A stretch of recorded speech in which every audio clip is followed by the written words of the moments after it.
Hi, I'm Jennifer, And I'm Lydia. and we are vision therapists from Neuro-Visual Performance Institute here in Versailles, Kentucky.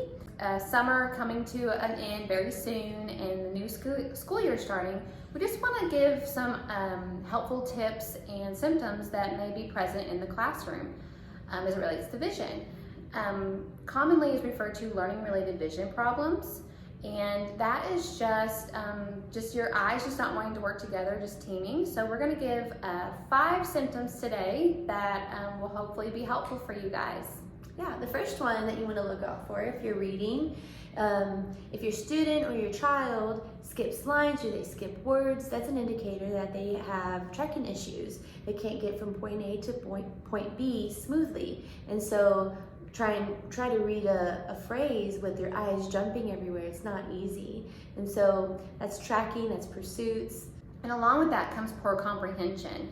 And you don't think about poor comprehension being a visual thing, but it is, because if you were trying to track the letters, track the words, track the lines, and you're skipping over lines, or they're blurry because your eyes aren't teaming together, or words may sometimes move around on the page for kids.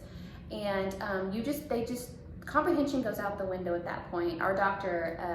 Graby likes to talk about brain dimes. He uses that analogy a lot. And if you have $1 worth of dimes and you're spending 70 cents on trying to read, trying to keep the words together, make sure they're not moving on the page, you don't have much of your dimes left for comprehension. So that's when a lot of times comprehension can be affected. Yeah.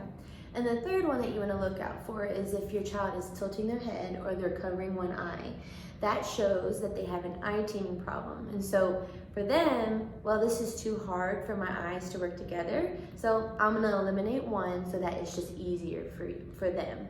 Another one is they have difficulty copying from the board to paper. Their eyes, it's a convergence insufficiency, and so their eyes are having to work close together here, converge, and when they look to the board, they're having to diverge. And so in that process, it's hard for them. They can't accommodate between both. And so that's where they complain it's difficult, or it's blurry, and all sorts of things. So yeah.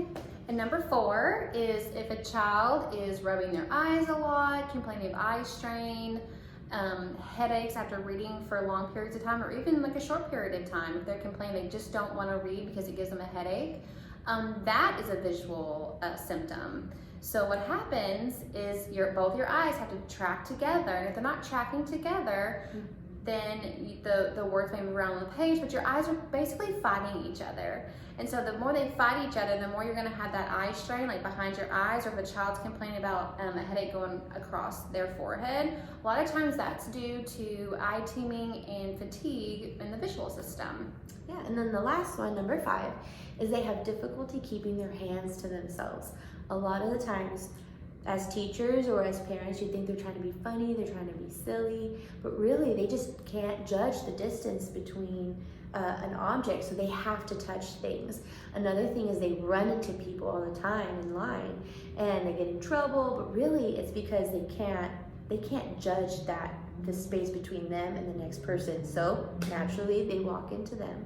So they have a spatial awareness issue that is all a part of the visual system. Part of that eye teaming. Okay, well, these are our 5 symptoms to look for in the classroom or at home during homework, and we hope that you found this informative and helpful today. If you have any questions, don't hesitate to give us a call, and we'll be more than happy to help you. Bye. Bye.